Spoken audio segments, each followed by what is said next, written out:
ဒီနေ့မှာတော့မြန်မာပြည်မှာအရင်းနှီးနည်းနည်းနဲ့လုပ်ကိုင်လို့ရတဲ့စီးပွားရေးအမျိုးအစားများအကြောင်းကိုရှင်းပြပေးသွားမှာဖြစ်ပါတယ်။မြန်မာနိုင်ငံမှာစီးပွားရေးလုပ်ငန်းများကိုစတင်ခြင်းတဲ့လူငယ်တွေစီးပွားရေးအသစ်ရှာနေသူတွေအတွက်အထောက်အကူဖြစ်မဲ့အကြောင်းအရာတွေကိုအရင်းနှီးနည်းနည်းဖြင့်စတင်လို့ရတဲ့အခွင့်အလမ်းတွေကိုအဓိကထားရေးပေးမှာပါ။လက်လီရောင်းအားလုပ်ငန်းမြန်မာနိုင်ငံမှာအရင်းနှီးနည်းနည်းနဲ့စတင်လို့ရတဲ့စီးပွားရေးလမ်းကြောင်းတစ်ခုကတော့လက်လီရောင်းအားလုပ်ငန်းဖြစ်ပါတယ်။လက်လီရောင်းအားလုပ်ငန်းဆိုတာငွေကြေးအရင်းနည်းနည်းဖြင့်တဦးတည်းလုပ်နိုင်ပြီးစိတ်ကြိုက်သောထုတ်ကုန်များရောင်းချနိုင်တာပါ။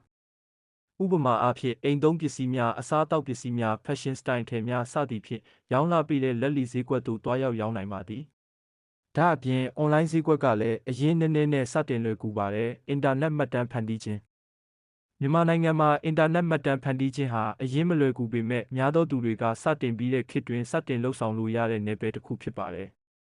ပညာရေးမှတ်တမ်းများအတန်းသင်ခန်းစာများအင်တာနက်အခြေပြုဝက်ဆိုက်များတို့ကိုအချိန်ကုန်သက်သာတဲ့ platform များတွင်ဖန်တီးနိုင်ပါသည်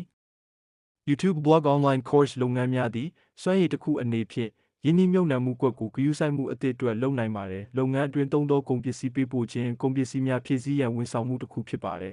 ။လုပ်ငန်းများကိုပေးပို့ခြင်းဖြင့်ဝန်ဆောင်မှုများကိုတက်ကြွစွာလုပ်နိုင်သည်။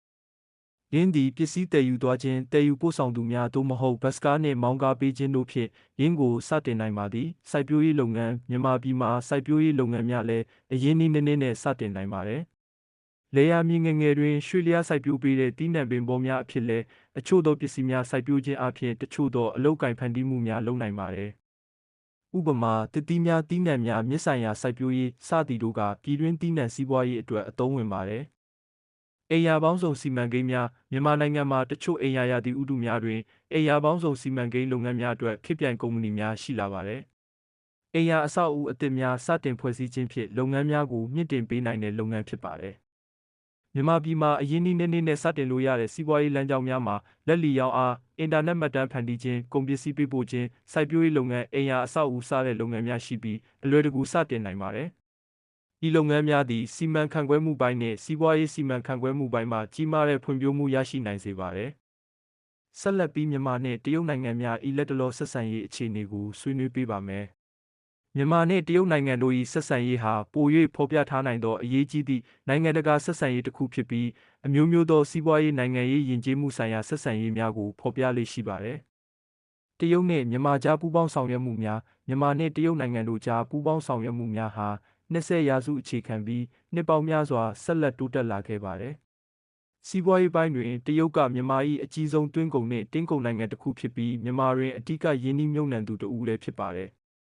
ထို့အပြင်တရုတ်၏ Belt and Road Initiative ကမြန်မာနိုင်ငံအတွက်အဓိကကျသောနယ်ပယ်တွေမှာပိုမိုဖွံ့ဖြိုးတိုးတက်မှုတွေရရှိဖို့အခွင့်အလမ်းများကိုပေးလျက်ရှိပါတယ်။နိုင်ငံရေးဆက်ဆံရေးနိုင်ငံရေးအဆက်အသွယ်မှာလည်းမြန်မာနှင့်တရုတ်နိုင်ငံကြားပူးပေါင်းဆောင်ရွက်မှုများမှာလုံခြုံရေးနှင့်တည်ငြိမ်ရေးကိစ္စများမှာတဦးတကတိုက်ရိုက်ထောက်ခံမှုများရှိနေပါတယ်။တရုတ်သည်မြန်မာနိုင်ငံ၏အခြားနိုင်ငံများနှင့်ဆက်ဆံရေးကိုလေးစားပြီးတရုတ်၏ပင်မမဟာဗျူဟာများကိုမြန်မာနိုင်ငံရဲ့အခွင့်အလမ်းများနှင့်အတူအကောင်းဆုံးဆောင်ရွက်နေပါတယ်။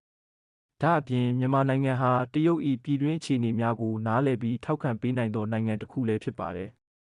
ယဉ်ကျေးမှုဆက်ဆံရေးတွင်လည်းမြန်မာနှင့်တရုတ်နိုင်ငံများသည်တဦးတစ်ယောက်အားပေးမှုကိုဖြန့်ဝေမှုများဆောင်ရွက်နေပြီးအထူးသဖြင့်ပညာရေးနှင့်ယဉ်ကျေးမှုလှုပ်ရှားမှုများမှာအများပြည်သူအတွက်အခွင့်အလမ်းများရရှိစေဖို့အလုပ်လုပ်နေပါသည်။အထူးသဖြင့်တရုတ်မှသင်တန်းကြားများပညာရေးလုပ်ငန်းများမြန်မာနိုင်ငံတွင်ပိုမိုတိုးတက်လာခြင်းဟာယဉ်ကျေးမှုအသွင်အပြင်တိုးတက်မှုများရရှိရန်အကောင်းဆုံးလမ်းဖြစ်လာပါတယ်။စီးပွားရေးဆက်ဆံရေးမြန်မာနိုင်ငံနှင့်တရုတ်နိုင်ငံတို့၏စီးပွားရေးဆက်ဆံရေးဟာနောက်ဆုံးပိုင်းတွင်ပိုမိုတိုးတက်လာနေပြီးကုန်သွယ်ရေးစက်မှုလုပ်ငန်းအဆောက်အအုံ infrastructure စတဲ့နယ်ပယ်များတွင်ပူးပေါင်းဆောင်ရွက်မှုများကြီးပွားလာပါတယ်။တရုတ်ကုမ္ပဏီများ၏မြန်မာနိုင်ငံအတွင်းယင်းနှိမ့်မြုပ်နှံမှုကြောင့်မြန်မာနိုင်ငံ၏စီးပွားရေးကြီးထွားမှုကိုအားဖြည့်ပြီးမြန်မာနိုင်ငံ၏အလုပ်ကိုင်ဖန်တီးမှုတွင်လည်းအကောင်းဆုံးဖွံ့ဖြိုးမှုများဖြစ်ပေါ်လာခဲ့ပါတယ်။အနာဂတ်ဆက်ဆံရေးနောက်လာမယ့်အချိန်များတွင်မြန်မာနှင့်တရုတ်နိုင်ငံတို့သည်တိုးတက်သောလူ့အခွင့်အရေးစီးပွားရေးဆိုင်ရာအခွင့်အလမ်းများပိုမိုတိုးတက်လာဖို့အတွက်ပူးပေါင်းဆောင်ရွက်မှုများကိုတိုးချဲ့မည်ဖြစ်ပြီး Belt and Road Initiative နှင့်လည်းလုပ်ငန်းများတွင်ပိုမိုအောင်မြင်လာနိုင်ပါလိမ့်မည်။